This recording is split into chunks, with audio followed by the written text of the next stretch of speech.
words, 60% of them were probably true, but you just have to take the rest with a grain of salt. But good morning. It's great to be here. What a good group. Very energetic. Just the kind of people that I would love to talk to. Most important jewels that we have in our community's economic crown is the modeling, simulation, and training industry, and whose epicenter is found in the Central Florida Research Park. It's a unique alliance of military commands, academia, and industry, and it's a critical part of our community strategy for economic diversification. And I will add that it's one of the survivors in the down economy. It's an asset that we should and must vigorously defend and aggressively strengthen. Although the primary focus of the modeling and simulation community has been on the Department of Defense for now 60 years, we see significant expansion into other areas such as medical, education, transportation, homeland security, digital media, and entertainment, and they all create high-paying jobs for Florida. In 1965, the Navy moved a small simulation organization from New York to Orlando, occupying a nearly vacated Air Force base. Also included was a real small little contingent of Army personnel that specialized in battlefield simulation. As the services recognized the need for simulation, additional units joined the Navy-Army nucleus to become what we now refer to as Team Orlando. Don't worry about the alphabet soup and the logos and all that on the bottom. Let me just tell you what that represents is the acquisition organizations of all the services except for the United States Air Force, who still retains their acquisition organization in Dayton, Ohio, because of strong congressional support. Sets Orlando apart from the other modeling simulation clusters that I showed you on the previous slide is the high level of cooperation, collaboration, and partnerships made possible by the research park. Local, county, and state government have stepped forward to help create a place where industry, academia, and government can work together for the good of the warfighter and, even more importantly, for America. Managing over $5 billion in contracts, the collective success of Team Orlando is predicated upon this level of collaboration and is made possible by the proximity to UCF, which is the third largest university in America. And surrounding the research park is a cluster of 100 world-class modeling and simulation companies, and the presence, as I told you before, of all of the acquisition agencies for each of the services except for the Air Force. Caution you that the study is 2+ years old, and in my estimation, the economic impact on Florida's gross state product is probably well over $5 billion now, and the average salary is probably closer to $75,000. Next slide. I want to spend some time on medical modeling and simulation.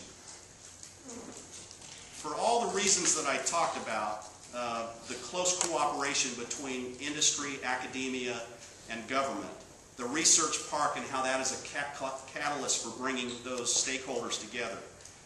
We see the same thing happening now in the medical world. Out at Lake Nona, the University of Central Florida made a conscious decision. Now they were coerced a little bit by some free land, but they decided to build their medical school out at Lake Nona, not on the campus next to the research park. You have now the VA Medical Center building a world-class medical center that will be, I think, operational in 2012. But I hope that you heard recently that the VA has decided to integrate a 55,000 square foot medical modeling and simulation center of excellence into the medical center. That was in competition with every VA center and site across the United States. And the reason why the VA made that decision is for everything I've talked about. The research park, the presence of world-class modeling and simulation industry companies, and the fact that for 60 years we've been building world-class simulation and training devices and training programs and computer-based kinds of training in support of DoD, and so much of that is just tailor-made to transition to medical modeling and simulation. We will get to a point not far away where we can train surgeons in a risk-free environment to practice the operation that they're about to do the next day. So rather than practicing on me, the guy in the middle that I talked about, see one, do one, teach one, I don't want to be the do one if it's the first one the guy's ever done. Practice it in a risk-free environment in a virtual world with real feedback to his hands so he doesn't have to cut on animals anymore.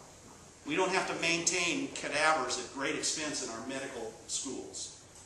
we train the way we have trained fighter pilots forever. We've just got to marshal the resources. We've just got to get the community to buy into moving to the 21st century. And I think there's a window of opportunity right now because of the initiatives at Lake Nona, the recognized epicenter of modeling and simulation, which is right here, despite what Virginia might say, that there's a window of opportunity if we can get some leadership to galvanize the stakeholders across Central Florida and the high-tech corridor that runs all the way from Tampa to Cocoa Beach. If we can get the stakeholders to start marching in a general direction, we have a window of opportunity to put heat and light on Orlando and Central Florida to make it the next epicenter for medical modeling and simulation. This is a critical part of our Florida industry. And I think it's something that we need to recognize that it has been a survivor in a down economy.